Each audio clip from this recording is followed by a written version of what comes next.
Ravi de retrouver pour ce nouveau numéro du Dessous des cartes. On démarre cette émission sur le toit du monde, dans l'Himalaya.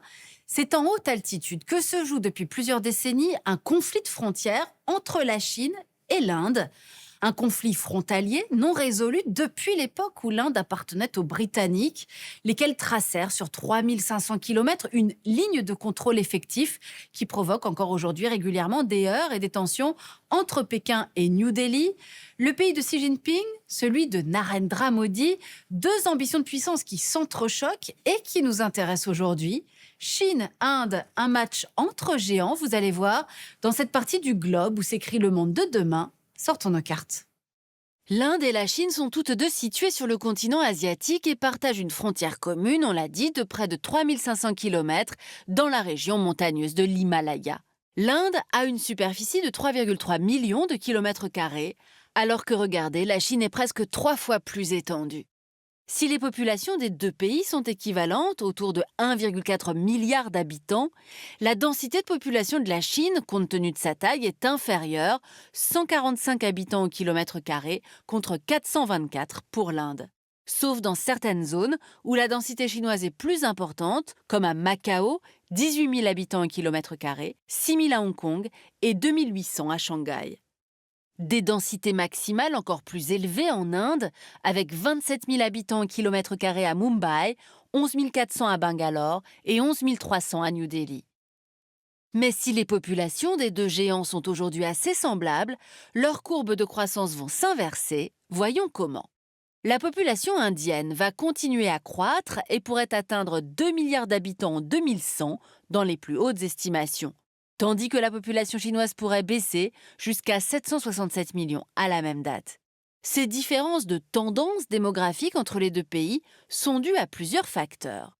Tout d'abord, le taux de fécondité des femmes, qui en 2021 est de 2,03 en Inde contre 1,16 en Chine. Autre phénomène, la part des jeunes dans la population. Les moins de 25 ans représentent 47% de la population indienne contre 28% de la population chinoise. Les plus de 65 ans pourraient, à l'horizon 2050, constituer le tiers de la population chinoise, alors qu'ils n'excéderont pas 20% de la population indienne. Mais si la Chine cède du terrain sur le plan démographique, elle garde l'avantage sur le volet économique, et c'est ce qu'on va voir maintenant. Alors que les deux puissances avaient un PIB presque équivalent en 1990, celui de la Chine est aujourd'hui 6 fois plus important que celui de l'Inde, avec 19 900 milliards de dollars pour la Chine contre 3 300 pour l'Inde. La Chine se classe au 2e rang des puissances économiques mondiales, derrière les États-Unis. L'Inde est au 6e rang, derrière le Japon, l'Allemagne et le Royaume-Uni. Le taux de croissance du PIB chinois a en moyenne été de 9% par an ces 30 dernières années, contre 6% pour l'Inde. Et en termes de revenus par habitant, la Chine se situe largement au-dessus de l'Inde avec un revenu national brut de 12 000 dollars contre 3 000 dollars. Des montants par ailleurs loin des moyennes américaines, autour de 70 500 dollars, ou de l'Union européenne, autour de 40 000 dollars. Les deux géants asiatiques restent très loin, on le voit, derrière les Occidentaux. Alors à présent, comparons la structure de leurs économies. La Chine et l'Inde ont suivi la même évolution en termes de ressources, passant d'une économie basée sur l'agriculture et l'industrie à un modèle faisant la part belle aux services. Mais alors que le secteur agricole ne représente plus que 7,3% du PIB en Chine, il compte encore pour 18,3% en Inde, faisant du pays la 4e puissance agricole mondiale. Intéressons-nous maintenant à leurs clients. Premier exportateur mondial en 2021 de biens, de services et de revenus primaires avec 3 830 milliards de dollars, la Chine commerce principalement avec les États-Unis, le Japon, la Corée du Sud, le Vietnam, l'Inde, les Pays-Bas, l'Allemagne et la Malaisie. Côté indien, à présent, le pays exporte 667 milliards de dollars et ses principaux clients sont les États-Unis, les Émirats, la Chine, le Bangladesh, les Pays-Bas, Singapour, le Royaume-Uni, la Belgique et l'Allemagne. Chine et Inde qui n'exportent pas le même type de produits. La Chine exporte massivement des produits manufacturés, principalement dans l'électronique, alors que l'Inde exporte principalement du pétrole, des diamants et des médicaments. Par ailleurs, la balance commerciale Chine-Inde est largement en faveur de la Chine, notamment à cause des produits électroniques vendus en Inde qui sont à 70% importés de Chine. Mais si la Chine a aujourd'hui un net avantage sur son rival indien, l'écart pourrait se réduire à l'avenir. Voyons pourquoi. En 2022, la croissance chinoise est tombée à 3%, alors que la croissance indienne se maintient à 7%. Et les prévisions pour les années à venir confirment cette tendance. Ce changement est dû à plusieurs facteurs. La démographie indienne, plus dynamique, on l'a dit, avec une population plus jeune. Le revenu par habitant indien est plus faible que le chinois, ce qui permet à Delhi de proposer une main-d'œuvre moins chère. Les entreprises indiennes sont plus dynamiques du fait de leurs capitaux privés, là où la majorité des grandes entreprises chinoises fonctionnent avec des capitaux d'État. Enfin, certaines entreprises étrangères se désengagent de Chine du fait de son isolement, du risque que Pékin fait peser sur certains approvisionnements suite à la crise Covid et aux frictions avec les États-Unis. Exemple, la célèbre marque américaine Apple a décidé à l'automne 2022 de déplacer une partie de la production de ses iPhones de la Chine vers l'Inde, passant de 1% de la production mondiale en 2021 à 7% en 2023 pour une valeur de près de 7 milliards de dollars.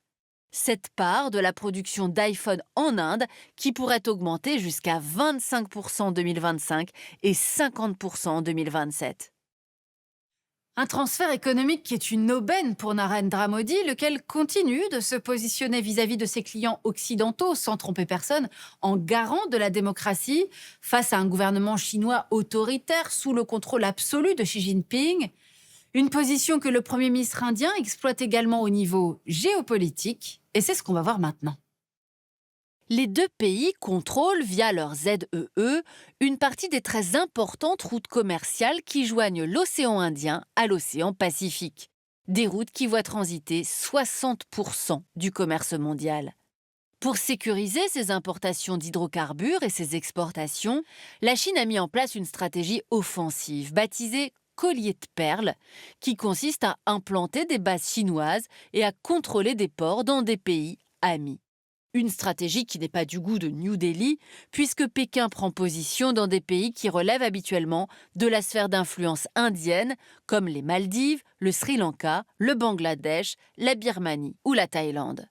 Cette implantation est facilitée par d'anciens contentieux entre l'Inde et ses voisins, qui partagent pourtant des racines culturelles et linguistiques fortes.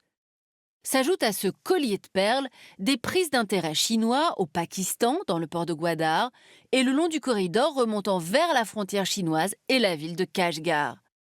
En conflit permanent avec le Pakistan depuis sa création, New Delhi voit d'un très mauvais œil le soutien chinois à Islamabad. Alors, pour contrecarrer la stratégie chinoise, l'Inde a noué des partenariats de défense avec le Mozambique et Oman et cherche à s'implanter dans le détroit du Bab el-Mandeb. L'Inde a également noué des accords stratégiques avec les pays d'Asie du Sud-Est qui doivent faire face aux appétits chinois en mer de Chine méridionale. Une politique agressive qui passe par l'appropriation d'îlots situés dans les ZEE des États voisins de la Chine et engendre des tensions récurrentes avec le Japon, Taïwan, le Vietnam, les Philippines, la Malaisie et l'Indonésie. Mais aussi les États-Unis, très présents dans la zone et garants de la sécurité régionale face à Pékin. L'Inde a profité de ces tensions pour se rapprocher du Japon depuis 2007. Les deux pays défendent l'idée d'un espace indo-pacifique incluant les océans Indien et Pacifique. Un espace libre et ouvert à même de contrer les plans chinois. En 2015, le Japon a rejoint l'Inde et les États-Unis dans les opérations conjointes baptisées Malabar Exercise que les deux puissances mènent depuis 1992. Des opérations auxquelles a également participé l'Australie depuis 2020. L'Inde a également intégré le dialogue quadrilatéral pour la sécurité, Quad en anglais, une alliance militaire avec les États-Unis, l'Australie et le Japon. Le Premier ministre Narendra Modi se rapproche également de la France, à qui il achète déjà de nombreux armements et qui pourrait se révéler un nouvel allié précieux pour l'Inde dans la région. car la France compte plus de 10,2 millions de kilomètres carrés de ZEE dans la zone Indo-Pacifique, grâce à ses territoires d'outre-mer, des territoires où sont basés d'importants moyens militaires. Une présence bienvenue qui s'ajoute à celle des États-Unis, du Japon et de l'Australie pour l'Inde qui n'a pas une puissance de feu lui permettant de s'opposer frontalement à la Chine. Exemple, en termes de puissance militaire en mer. La marine indienne compte 69 000 hommes contre 260 000 marins pour le géant chinois. Un rapport de force clairement déséquilibré. Voilà pour ce match des géants, l'Inde, plus jeune et dynamique que la Chine, mais Delhi encore loin de Pékin économiquement et géopolitiquement. Enfin, sur le plan politique, rappelons qu'il est de plus en plus difficile de dire de l'Inde de Narendra Modi qu'elle est la plus grande démocratie du monde, avec des opposants au régime écartés, une mainmise du parti au pouvoir sur les médias, sur la justice, le tout sur fond de néo-nationalisme hindou particulièrement difficile à vivre pour les musulmans, une dérive de l'Inde qui la rapproche désormais davantage du camp autoritaire.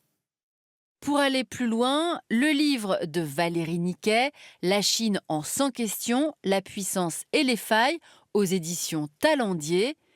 Et pour aller plus loin sur le géant indien, L'Inde de Modi, national-populisme et démocratie ethnique par Christophe Jaffrelot, chez Fayard. Ainsi s'achève ce nouveau numéro du Dessous des cartes. Rendez-vous bien sûr la semaine prochaine, même endroit, même heure. Et d'ici là, n'oubliez pas arte.tv pour retrouver l'ensemble de nos vidéos. À bientôt.